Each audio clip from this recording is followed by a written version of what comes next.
मस्जिद, पहले हमें अपना मंदिर बनाने दो, थोड़ा मोड़ा बचा मांग लेना पाकिस्तान से। बाबर का बेटा हुमायूं, हुमायूं का अकबर, अकबर का शाहजहां, शाहजहां का औरंगजेब, महाराणा प्रताप के पिता का नाम हमारे इतिहास ने आज तक क्यों नहीं पढ़ाया सर? धर्म के आधार पर आपने देश के 2 टुकड़े कर दिए। और बेटा जो मुसलमान है आप वहाँ जाइए, जो मुसलमान के सपोर्ट है ना यहाँ रहिए, हमारे देश में रहिए, हमारे देश को डसिए। मतलब कि सोचिए आप कि अगर हम हिंदू में सहनशीलता नहीं है तो पाकिस्तान में 21% हिंदू से 1.5% से कम हिंदू कैसे हुए? और अगर हिंदुओं में सहनशीलता नहीं है तो हिंदुस्तान में 1.5% मुसलमान से आज 35 करोड़ की आबादी कैसे हुई सर? दोस्तों, ज्ञानवापी को लेकर इस समय पूरे देश में एक विवाद छिड़ा हुआ है। आखिरकार विवाद मंदिर मस्जिद का नहीं है, अब बात आ गई है एक दूसरे के अस्तित्व पर। हमारे साथ खुशबू पांडे जी हैं। कैसे देखती हैं इस विवाद को आप? जैसे कि हम लोग आए दिन देखते आ रहे हैं, आप अभी थोड़ी देर के लिए मस्जिद का मुद्दा को साइड करिए, अभी आप रामनवमी का मुद्दा लीजिए ना, सिर्फ थोड़े दिन की बात है। अभी रामनवमी में क्या हुआ है? कितने जगहों पे हिंदू के मंदिरों पे जब हमारे जुलूस निकल रहे थे उस पे पत्थरबाजी हो रही थी।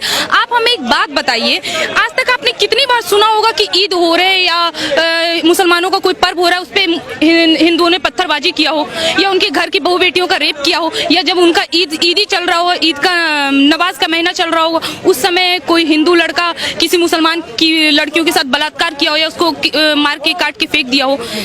हम लोग इन सब मुद्दों को साइड करके अभी जब हमारा मस्जिद का मुद्दा आया है तो यहाँ पे हिंदू मुस्लिम कोई बंटवारे की बात नहीं है, यहाँ सही और गलत की बात है। ये क्या हो रहा है? हम लोग कब तक सहे? यहाँ पे 35 करोड़ की आबादी है, कहते हैं हम ऐसे निकल जाएंगे क्या देश से, हमारी 35 करोड़ की आबादी है तो भाई हमारी क्या, हमारा तो अस्तित्व ही नहीं है। हमारे तो अपने लोग में यहाँ पे कहते हैं ना सांप बैठे पड़े हैं, यहाँ पे बैठे पड़े हैं हमारे अपने लोग हमारे विरोध में, जिनको खुद नहीं पता। हमारे अभी लाल किला देखने जाइए, कुतुब मीनार देखने जाइए, ताजमहल देखने जाइए, अंदर से बारीक से देखिए आप उसको। अगर उसमें हमारे मंदिर, हमारे देवी देवता, हमारे राम, हमारे शिव, हमारी पार्वती माँ, हमारी दुर्गा माँ अगर आपको ना दिखे तो बेशक आप उसे मस्जिद घोषित करिए। एक भी मस्जिद उठाइए और बोलिए कि वहाँ एकदम स्टार्टिंग से मस्जिद ही था। 1400 साल पहले इस्लाम धर्म आया, उससे पहले इन लोगों का धर्म क्या था? आप तो हमारे देश में आए हैं। वैसे साहब कहते हैं कि जब से बीजेपी आई है एक ही धर्म को टारगेट कर रही है। अच्छा, अभी बीजेपी आई है तो एक ही धर्म को टारगेट किया जा रहा है, और वो क्या कर रहे हैं? उनका भाई क्या कर रहा है? उनको ऐसा लग रहा है कि अभी हम लोग अभी कोई किसी धर्म को टारगेट, आप लोग को लग रहा होगा, सभी लोगों को लगता है कि बीजेपी हिंदूवादी पार्टी है, वो सिर्फ हिंदुओं का सपोर्ट कर रही है, पर एक नजरिए से तो देखिए ना, 3 तलाक हिंदुओं के सपोर्ट में है, मुस्लिम औरतों के लिए 3 तलाक। जनसंख्या नियंत्रण कानून जो अभी हमारी बीजेपी सरकार लाना चाहती है, किसके पक्ष में? हमारे युवा के पक्ष में है। हमारे युवा जो हमारे देश का भविष्य है, हम लोग जो हमारी शिकायत ये रहती है कि हमें नौकरी नहीं मिलती। भाई नौकरी कैसे मिलेगा? उनको आरक्षण मिला पड़ा है, नौकरी वो लेके जाते हैं, इतने दर्जन दर्जन पैदा करते हैं, लेके जाते हैं नौकरी, हमें नौकरी कहाँ से मिलेगा? जनसंख्या नियंत्रण होगा तब तो। हमारा सीए आया, एनआरसी आया, कोई हिंदू ने विरोध, कुछ होते हैं उल्टे सीधे हिंदू भी उन्होंने विरोध किया, लेकिन मुसलमान तुरंत विरोध पे उतर गए, नहीं सीए एनआरसी नहीं लगने देंगे, हम हमारा देश है, हम इस देश से नहीं जाएंगे। अभी आपका देश है, तब आपका देश नहीं होता जब आप इसे जला देते हैं, जब बस जला देते हैं। यहाँ पे जब शाहीन बाग में हुआ था तो आपने जला दिया था ट्रम्प, विदेश से हमारे कोई अतिथि यहाँ पे आए, उस वक्त आपने देश का ऐसा माहौल खराब किया।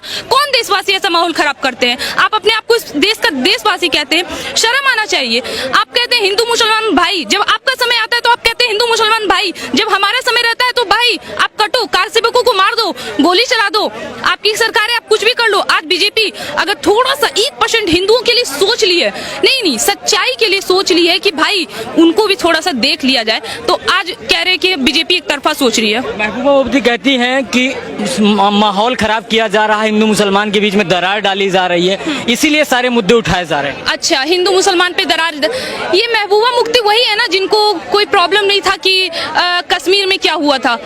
इन महबूबा मुफ्ती ने शायद द कश्मीर फाइल्स नहीं देखी और ना ही कश्मीर के बारे में पढ़ा हो। ये कहीं ना कहीं बराबर इन्होंने तो ये भी कहा था कि धारा 370 और 35 से खेलना बारूद के समान होगा, बारूद से खेलने के समान होगा। खत्म किया गया ना। क्या है धारा 370, क्या है 35 से? क्या उनको पता है वहाँ कश्मीर पंडितों के साथ क्या हुआ था? क्या उनको पता है? अगर पता है उसके बाद भी आप ये कह रही है तो माफ करिएगा मैडम, सबसे बड़ी देशद्रोही तो आप ही है। लेकिन अभी आपने कहा कि अगर वहाँ पर हमारे साक्ष्य नहीं मिलते हैं ज्ञानवापी पे तो हम छोड़ देंगे। बिल्कुल, मैं इस बात के लिए एग्री कर रही हूँ, मैं क्या, अभी आप देश के किसी भी बड़े लीडर, हमारे अभी यहाँ दिल्ली में है वो हमारे पसंदीदा भी है कपिल मिश्रा, उनका भी आप कहना, आप उनसे भी जाके एक बार बात करिए, अगर उनका भी ये कहना ना रहे तो आप बेशक जो बोले। हमारा एक भी मंदिर लीजिए ना, हमने तो ये कह दिया कि आप मस्जिद में, ज्ञान वापी मस्जिद में जाके देखिए कि आपको वहाँ मंदिरों का साक्ष्य मिलता है या नहीं। आप मंदिर, जो हमारा इतना मंदिर रहा है, जैसे कि हम लोग देखते आ रहे हैं, हमें तो इतिहास गलत पढ़ाया जा रहा है, पर हमारा जो पूर्वज रहा है, हमारा जो इतिहास बताया गया कि यहाँ है, हर जगह खुदाई होता है, साक्ष्य मिलता है, उससे हम लोग अनुभव कर सकते हैं कि हमारा देश कैसा भव्य मंदिरों से घिरा होगा, जिसको तोड़कर आज मस्जिद बनाया गया, मस्जिद का रूप दिया गया, कहीं ज्ञान वापी मस्जिद तो कहीं कुछ, मतलब भाई बाबर आया कहीं से यहाँ पे आया, मस्जिद बना लिया, बन गई बाबरी मस्जिद। और क्यों बाबरी मस्जिद, भाई दे दो हमको वो भी एरिया, एक काम करो तो फिर कोई मर गए आपके पैगंबर, मर गए आपके कोई मौलवी, मर गए, उनको गाड़ो, उतने दूर में जमीन ले लो, वहाँ पे मस्जिद बना दो, भाई ये हमारी मस्जिद, ये थोड़ी ना बात हो गई। लेकिन मैं एक चीज जानना चाहूंगा, ओवैसी साहब का जो कहना है कि आखिरकार 19 उनका काम ही है कहना यार, उनका तो काम ही है कहना, वो तो कहते ही रहेंगे, उनके सुनता कौन है आज, उनकी सुनता ही तो नहीं है, अब उनकी रही कहाँ, उनकी जितनी चलनी थी चल गई को। 1991 की अगर बात करें, ओवैसी साहब कह रहे हैं 1991 में जो सरकार ने कानून बनाया था संसद भवन के अंदर कि बाबरी मस्जिद को छोड़कर बाकी जो धार्मिक स्थल हैं वो वैसे की वैसे ही रहेंगे, तो जो कोर्ट है, अगर जिला कोर्ट की बात करें बनारस का, वो आखिरकार ये फैसले क्यों ले रहा है, जांच क्यों करवा रहा है? जांच क्यों करवा रहा है? अच्छा एक बात बताइए, ओवैसी साहब ने कहा कि 1991 में जो हमारा बाबरी मस्जिद को छोड़ के बाकी जितने धर्म स्थल एक रहे, हम आपको क्यों दे? नहीं मतलब क्यों दे, मेरा यही सवाल है, हम आपको एक भी मस्जिद क्यों दे? मस्जिद, आपको मस्जिद बनाने का परमिशन ही क्यों दे? आपको हक चाहिए, बेशक आपको हक मिलेगा, आपको यहाँ खाना पीना रहना मिल रहा है, आप देशद्रोही बयान दे रहे हैं, आपको पाकिस्तान, आपके जुलूस में लोग घुस के पाकिस्तान जिंदाबाद का नारा लगा दे रहे हैं, उतना आपके लिए काफी नहीं है?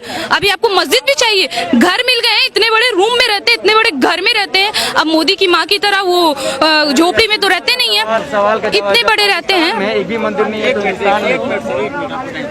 जब उनकी जैसे कि हम लोग को पता है कि मोदी जी की माँ कहाँ रहती है, किस स्थिति में, ऐसा नहीं है कि उन पे हमें तरस आ रहा है या योगी जी के फैमिली पे हमें तरस आ रहा है, नहीं, जो उनका जीवन है वो जी रहे हैं। पर आप दोनों भाई क्या कर रहे हैं, दोनों साले साहब क्या कर रहे हैं, इतने बड़े बड़े कोठली में रह रहे हैं, बेटा उनको मस्जिद चाहिए, क्यों दे मस्जिद? पहले हमें अपना मंदिर बनाने दो, थोड़ा मोड़ा बचा मांग लेना पाकिस्तान से। कहते हैं जिस तरह से बाबरी मस्जिद खोई, उस तरह से हम अब ज्ञान वापी नहीं खोने वाले हैं, अब उसके लिए लड़ेंगे हम। अच्छा लड़िए, बाबरी मस्जिद के टाइम में भी यही बोला था आपने कि भाई बाबरी मस्जिद हम नहीं खो सकते, बाबरी मस्जिद हमारा। अच्छा मतलब आप ये मानते हैं कि आप बाबर के औलाद हैं? क्या आप ये एग्री करते हैं इस बात के लिए? आप अगर आप ये कह रहे हैं कि बाबरी मस्जिद हमारा है, बाबरी मस्जिद हम नहीं दे सकते, दैट्स मीन कि आप मानते हैं कि बाबर हमारे पूर्वज थे, हम बाबर के ही वंशज हैं, और बाबर कौन था वो सबको पता है। बाबर का बेटा हुमायूं, हुमायूं का अकबर, अकबर का शाहजहां, शाहजहां का औरंगजेब, महाराणा प्रताप के पिता का नाम हमारे इतिहास ने आज तक क्यों नहीं पढ़ाया सर? क्यों नहीं पढ़ाया? आज अगर हम अपना इतिहास जानना चाह रहे हैं हिंदू के विषय में, आज हमारे यहाँ बात छिड़ रही है, एटलीस्ट इतने सारे लोग बात कर रहे हैं तो आपको दिक्कत हो रही है।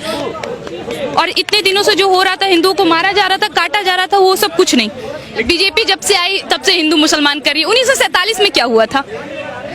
धर्म के आधार पर आपने देश के दो टुकड़े कर दिए, और बेटा जो मुसलमान है आप वहां जाइए, जो मुसलमान के सपोर्ट है ना यहाँ रहिए, हमारे देश में रहिए, हमारे देश को डसिए।